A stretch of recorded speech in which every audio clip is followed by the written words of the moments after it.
tayo nga ay napadayo na naman sa Aquatica South Dragon. Napakarami nga pala ditong Oscar fish na prize. Ang iba nga pala dito ay kakadating lang galing ibang bansa. Napakaswerte nga dahil may nanalo na sa kanilang parapol. HBRTG nga pala tong tinatawag. Ito nga pala ay nagkakahalaga ng 7,000 pesos. Naidikit ko na nga rin pala yung nabili naming wallpaper sa Shopee. Bumili nga rin pala ako ng salamin at napakagandang tingnan. So paano guys? Tara!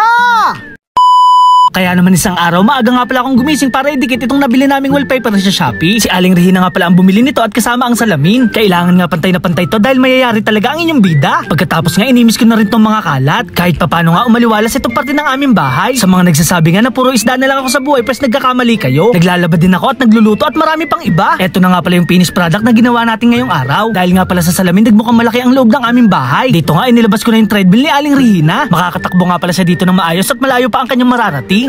Char. Dito ko naman ilalagay yung aming office table. Inilabas ko na nga pala to dahil sumisikip na ang aming kwarto. Napaganda na nga pala yung ating pwesto at dito ay pwede na rin tayo mag-edit. Meron nga pala kami ditong printer na pwede pang mag-xerox. At dahil wala pa tayong gaming chair, ito muna yung gagamitin natin. Ito nga pala ay komportable at napakatibay. Masaya nga ako dahil napakinabangan na rin namin itong parte ng aming bahay. At dahil nagutom na nga pala tayo, kumuha na ako ng almusal. Ito nga pala ay pansit bato na may kasama ng tinapay. So paano guys, kain nga pala tayo. Kinamusta ko naman yung bubong na ginawa natin kahapon. Ito nga pala ay napaka-effective dahil nawala na yung tulo dito sa aming likuran. Iba na talaga ang nagagawa ng social media dahil napakarami na nating nalalaman. Ngayong araw nga din pala ay magbe-breed tayo ng beta. Ito nga pala ay nagbubble nest na at pwede na tong i-breed. Maraming salamat nga pala kay Jonathan na nagbigay sa atin ng isda. Naghahanap-hanap na nga pala ako ng female ay ipapartner sa kanya. Ito nga pala ang napili ko dahil meron siyang part na kulay pula. Medyo malaki na rin ang kanyang tiyan at marami na tong ilalabas na itlog. Meron naman ditong dilaw na female kaso lang hindi siya malusog. Nakapag-setup na nga pala tayo dito ng tubig at naglagay na rin tayo ng talisay extract. Maghahantay lang tayo ng isang araw para sila ay magligawan at maging komportable. Sana nga ay makapagpalabas tayo ng panibagong strain ng beta. Ngayong araw nga din pala ay pupunta tayo kay Aquatica South Dragon. May nanalo na kasi ng pinarapol niyang arwana. Para makasali nga, makikilike and follow sa kanyang Facebook page. Mag-message lang kayo at pwede na kayong sumali sa GC. Ito nga pala ang napanalunan ng maswerteng nanalo. HBRTG nga pala ang tawag sa kanya. Ito nga pala ay nagkakahalaga ng 7,000 pesos. Ito nga pala ay pangarap ko ring alagaan kaso lang wala pa tayong budget. May mga bagong dating nga pala dito ng mga Oscar fish. Sa mga naghahanap nga, meron ditong panther, red chili at Nemo. Napakadami din ditong tiger Oscar at meron pang albino. May mga hammerhead din dito na parang pating. Ang tawag nga pala ng nasa kaliwa ay silver dollar. Habang itong malaki naman ay red flag tail. Meron din pala ditong napakalaking albinong gurame. Nakakalungkot lang dahil itong itlog ng kanyang Oscar ay hindi nag-success. Hindi kasi naglabas ng similya ang kanyang partner at pumahid lang. Nilipat na lang to sa ibang lalagyan at sinamahan na lang ng ibang kapareha. May mga silver arwana nga pala dito na nagkakahalaga ng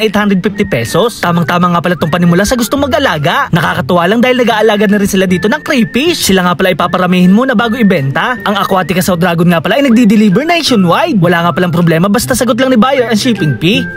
Sa akin lang, sali kayo para magkaroon kayo ng mga arwana. Marami tayo, may high back, meron tayong mga super red.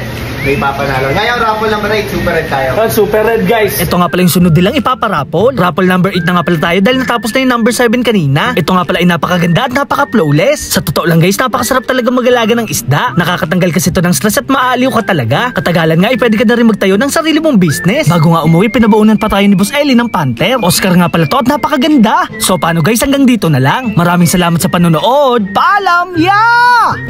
Babe, anong ginagawa mo dyan? Siglit nga, may ginagawa ako. Halika na, matutulog na tayo. Ang aga-aga ka, mamaya na. Ang aga-aga pa eh. May pasok pa ako bukas, halika na. Ano ba ginagawa mo dyan? May kinukuha lang ako. Ano ang kinukuha mo? Ano ba yan? 13,000. Ha? Yan, 13,000. Oh, 13,000. Saan mo ka nakuha yan? Oh, nasa comment section ko yung link.